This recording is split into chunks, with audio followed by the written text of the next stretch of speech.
Gilman did not report his fever to the doctor, for he knew he could not pass the examinations if ordered to the college infirmary, when every moment was needed for cramming. As it was, he failed in Calculus D and Advanced General Psychology, though not without hope of making up lost ground before the end of the term. It was in March when the fresh element entered his lighter preliminary dreaming, and the nightmare shape of Brown Jenkin began to be accompanied by the nebulous blur which grew more and more to resemble a bent old woman. This addition disturbed him more than he could account for, but finally he decided that it was like an ancient crone whom he had twice actually encountered in the dark tangle of lanes near the abandoned wharves.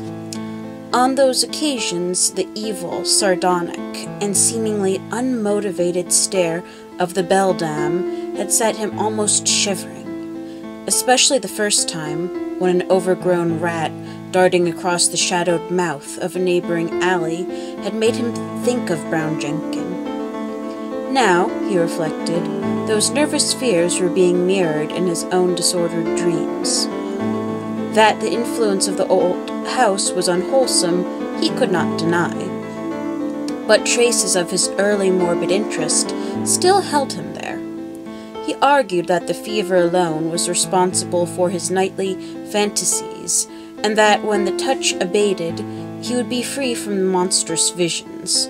Those visions, however, were of absorbing vividness and convincingness, and whenever he awakened he retained a vague sense of having undergone much more than he remembered. He was hideously sure that, in unrecalled dreams, he had talked with both Brown Jenkin and the old woman, and that they had been urging him to go somewhere with them, and to meet a third being of greater potency. Toward the end of March, he began to pick up his mathematics, though other studies bothered him increasingly. He was getting an intuitive knack for solving Riemannian equations, and astonished Professor Upham by his comprehensions of fourth-dimensional and other problems which had floored all the rest of the class. One afternoon there was a discussion of possible freakish curvatures in space, and of theoretical points of approach or even contact between our part of the cosmos and various other regions as distant as the farthest stars or the transgalactic gulfs themselves, or even as fabulously remote as the tentatively conceivable cosmic units beyond the whole Einsteinian space-time continuum. Gilman's handling of this theme filled everyone with admiration, even though some part of his hypothetical illustrations caused an increase in the always plentiful gossip about his nervous and solitary eccentricity. What made the students shake their heads was his sober theory that a man might, given mathematical knowledge admittedly beyond all likelihood of human acquirement, step deliberately from the earth to any other celestial body which might lie at one of an infinity of specific points in the cosmic pattern. Such a step, he said, would require only two stages. First, a passage out of the three-dimensional sphere we know, and second, a passage back to the three-dimensional sphere at another point, perhaps one of infinite remoteness. That this could be accomplished without loss of life was, in many cases, conceivable. Any being from any part of three-dimensional space could probably survive in the fourth dimension, and its survival of the second stage would depend upon what alien part of three-dimensional space it might select for its re-entry. Denizens of some planets might be able to live on certain others, even planets belonging to other space-time continua. Though, of course, there must be vast numbers of mutually uninhabitable, even though mathematically juxtaposed bodies or zones of space. It was also possible that the inhabitants of a given dimensional realm could survive entry to many unknown and incomprehensible realm of additional or indefinitely multiplied dimensions, be they within or outside the given space-time continuum, and that the universe would likewise be true. This was a matter for speculation, though one could be fairly certain that the type of mutation involved in a passage from any given dimensional plane to the next higher plane would not be destructive of biological integrity as we understand it. Gilman could not be very clear about his reasons for this last assumption, but his haziness here was more than overbalanced by his clearness on other complex points. Professor Upham especially liked his demonstration of the kinship of higher mathematics to certain phases of magical lore transmitted down the ages from an ineffable antiquity, humans or pre-humans, whose knowledge of the cosmos and its laws was greater than ours. Around the 1st of April, Gilman worried considerably because his slow fever did not abate. He was also troubled by what some of his fellow lodgers said about his sleepwalking. It seemed that he was often absent from his bed, and that the creaking of his floor at certain hours of the night was remarked by the man in the room below. This fellow also spoke of hearing the tread of shod feet in the night, but Gilman was sure he must have been mistaken in this, since shoes, as well as other apparel, were always precisely in the place in the morning. One could develop all sorts of oral delusions in this morbid old house, for did not Gilman himself, even in daylight, now feel certain that noises other than rat-scratching came from the black voids beyond the slanting wall and above the slanting ceiling? His pathologically sensitive ears began to listen for faint footfalls in the immemorially sealed loft overhead, and sometimes the illusion of such things was agonizingly realistic. However, he knew that he had actually become a somnambulist, for twice at night his room had been found vacant, though with all his clothing in place. Of this he had been assured by Frank Elwood, the one fellow student whose poverty forced him to room in this squalid and unpopular house. Elwood had been studying in the small hours, and had come up for help on a different equation, only to find Gilman absent. It had been rather presumptuous of him to open the unlocked door after knocking had failed to rouse a response, but he had needed the help very badly, and thought that his host would not mind a gentle prodding awake. On neither occasion, though, had Gilman been there, and when told of the matter, he wondered where he could have been wandering, barefoot and with only his nightclothes on. He resolved to investigate the matter if reports of his sleepwalking continued, and thought of sprinkling flour on the floor of the corridor to see where his footsteps might lead. The door was the only conceivable egress, for there was no possible foothold outside the narrow window. As April advanced, Gilman's fever-sharpened ears were disturbed by the whining prayers of a superstitious loom-fixer named Joe Mazurowitz, who had a room on the ground floor. Mazurowitz had told long, rambling stories about the ghost of old Keziah and the furry, sharp-fanged nuzzling thing, and had said he was so badly haunted, at times, that only his silver crucifix, given him for the purpose by Father Iwanicki of Stanislaus Church, could bring him relief.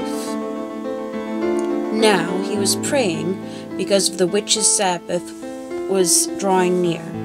May Eve was Walpurgis night, when hell's blackest evil roamed the earth, and all the slaves of Satan gathered for nameless rites and deeds. It was always a very bad time in Arkham, even though the fine folks in Miskatonic Avenue and High and Saltonstall streets pretended to know nothing about it.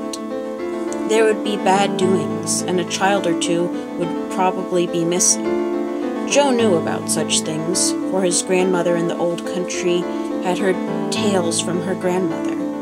It was wise to pray and count on one's beads at this season. For 3 months, Keziah and Brown Jenkin had not been near Joe's room, nor near Paul Choinsky's room, nor anywhere else, and it meant no good when they held off like that. They must be up to something.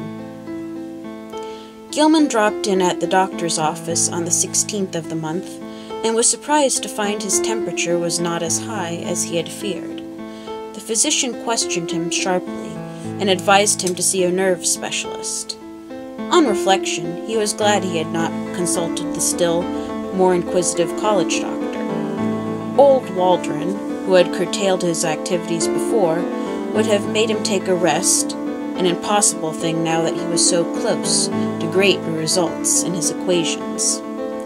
He was certainly near the boundary between the known universe and the fourth dimension, and who could say how much farther he might go? But even as these thoughts came to him, he wondered at the source of his strange confidence. Did all of his perilous sense of imminence come from the formulae and the sheets he covered day by day? The soft, stealthy, imaginary footsteps in the sealed loft above were unnerving. And now, too, there was a growing feeling that somebody was constantly persuading him to do something terrible, which he could not do. How about the somnambulism? Where did he go sometimes in the night?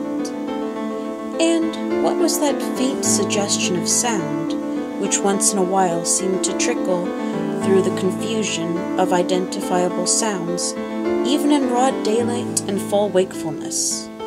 Its rhythm did not correspond to anything on earth, unless perhaps to the cadence of 1 or 2 unmentionable Sabbat chants, and sometimes he feared it corresponded to certain attributes of the vague shrieking or roaring in those wholly alien abysses of dream. The dreams were meanwhile getting to be atrocious. In the lighter preliminary phase, the evil old woman was now of fiendish distinctness, and Gilman knew she was the one who had frightened him in the slums. Her bent back, long nose, and shriveled chin were unmistakable, and her shapeless brown garments were like those he remembered. The expression on her face was one of hideous malevolence and exultation, and when he awaked, he could recall a croaking voice that persuaded and threatened. He must meet the black man, and go with them all to the throne of Azathoth, at the center of ultimate chaos. That was what she said. He must sign the book of Azathoth in his own blood, and take a new secret name now that his independent delvings had gone so far. What kept him from going with her and Brown Jenkin and the other to the throne of chaos, where the thin flutes piped mindlessly, was the fact that he had seen the name Azathoth in the Necronomicon, and knew it stood for a primal evil, too horrible for description. The old woman always appeared out of thin air, near the corner where the downward slant met the inward slant. She seemed to crystallize, at a point closer to the ceiling than to the floor, and every night she was a little nearer, and more distinct before the dream shifted. Brown Jenkin, too, was always a little nearer at the last, and his yellowish-white fangs glistened shockingly in that unearthly violet phosphorescence. Its shrill, loathsome tittering stuck more and more in Gilman's head, and he could remember in the morning how it had pronounced the words Azathoth and Nyarlathotep. In the deeper dreams, everything was likewise more distinct, and Gilman felt that the twilight abysses around him were those of the fourth dimension, those organic entities whose motions seemed least flagrantly irrelevant and unmotivated were probably projections of life forms from our own planet, including human beings. What the others were in their own dimensional sphere or spheres, he dared not try to think. Two of the less irrelevantly moving things, a rather large congeries of iridescent, prolately spheroidal bubbles, and a very much smaller polyhedron of unknown colors and rapidly shifting surface angles, seemed to take notice of him and follow him about or float ahead as he changed position among the Titan prisms, labyrinths, Cuban plane clusters, and quasi-buildings, and all the while the vague shrieking and roaring waxed louder and louder, as if approaching some monstrous climax of utterly unendurable intensity. During the night of April 19th to the 20th, the new development occurred. Gilman was half involuntarily moving about in the twilight abysses with the bubble mass and the small polyhedron floating ahead, when he noticed the peculiarly regular angles formed by the edges of some gigantic neighboring prism clusters. In another second he was out of the abyss and standing tremulously on a rocky hillside bathed in intense, diffused green light. He was barefooted and in his nightclothes, and when he tried to walk, discovered that he could scarcely lift his feet. A swirling vapor hid everything but the immediate sloping terrain from sight, and he shrank from the thought of the sounds that might surge out of the vapor.